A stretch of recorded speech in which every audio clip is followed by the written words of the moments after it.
Medigadda barrage వ్యవహారంపై తెలంగాణ హైకోర్టులో విచారణ వాయిదా పడింది. బ్యారేజ్ పిల్లర్లు కుంగటంపై జ్యుడిషియల్ విచారణ కోరింది సర్కార్. సుప్రీంకోర్టు లేదా హైకోర్టు రిటైర్డ్ జడ్జితో విచారణ జరిపించాలని విజ్ఞప్తి చేసింది.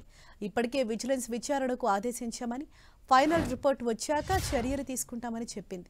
అయితే వాదనలు విన్న న్యాయస్థానం సెంట్రల్ వాటర్ కమిషన్ను ఇంప్లీడ్ చేయాలని పిటిషనర్ను హైకోర్టు ఆదేశించింది.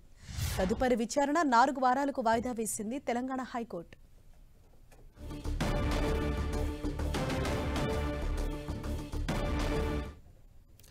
ఇదే విషయానికి సంబంధించి మరింత సమాచారంతో మా ప్రతినిధి సునీల్ మనకు అందుబాటులో ఉన్నారు. సునీల్,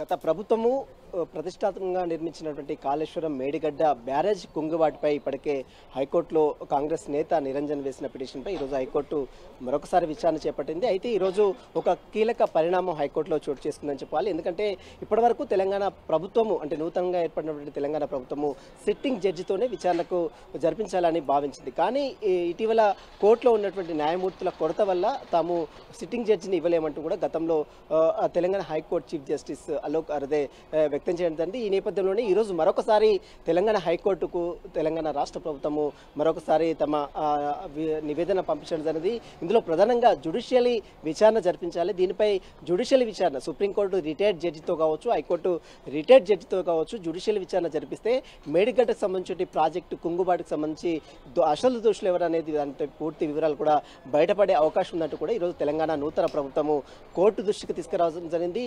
ఇప్పటికే విజిలెన్స్ రిపోర్ట్ రావడం జరిగింది. విజిలెన్స్ ఎంక్వైరీకి ఆదేశాలు చేసింది. ఆ ప్రాథమిక రిపోర్ట్ వచ్చిన నేపథ్యంలో ఇంజనీర్లపై కొన్ని చర్యలు కూడా తీసుకున్నాము. పూర్తి నివేదిక వచ్చిన తర్వాత అసలు సూత్రధారులపై మాత్రం ఖచ్చితంగా చర్యలు తీసుకుంటామని మాత్రం ఈరోజు కోర్టు దృష్టికి తెలంగాణ ప్రభుత్వం సంబంధించి అడ్వకేట్ జనరల్ కోర్టు దృష్టికి తీసుకురావడం జరిగింది. ఇప్పటికే సెంట్రల్ వాటర్ బోర్డు సంబంధించిన దాన్ని కూడా ఈ పిటిషన్లో ఇంక్లూడ్ చేయాలంటూ కూడా తెలంగాణ హైకోర్టు పిటిషనర్స్కి సూచించడం జరిగింది. మరోవైపు డ్యామ్ సేఫ్టీ అథారిటీకి ఇప్పటికే తెలంగాణ రాష్ట్ర ప్రభుత్వం లేఖ రాసింది. ఈ నేపథ్యంలోనే డ్యామ్ సేఫ్టీ అథారిటీ సంబంధించి 6 సభ్యులతో కూడినటువంటి ఒక కమిటీని కూడా వేయడం జరిగింది. ఆ కమిటీ రిపోర్ట్ కూడా త్వరలో వచ్చే అవకాశం ఉంది. మొత్తం మీద ఇరువాదన కోర్టు ఖచ్చితంగా సెంట్రల్ వాటర్ బోర్డు కమిషన్ కూడా దీంట్లో ఇంక్లూడ్ చేయాలంటూ కూడా అటు పిటిషనర్కి ఆదేశాలు జారీ చేసిన నేపథ్యంలో ప్రస్తుతం అయితే పిటిషనర్కి 4 వారాల సమయం ఇచ్చింది.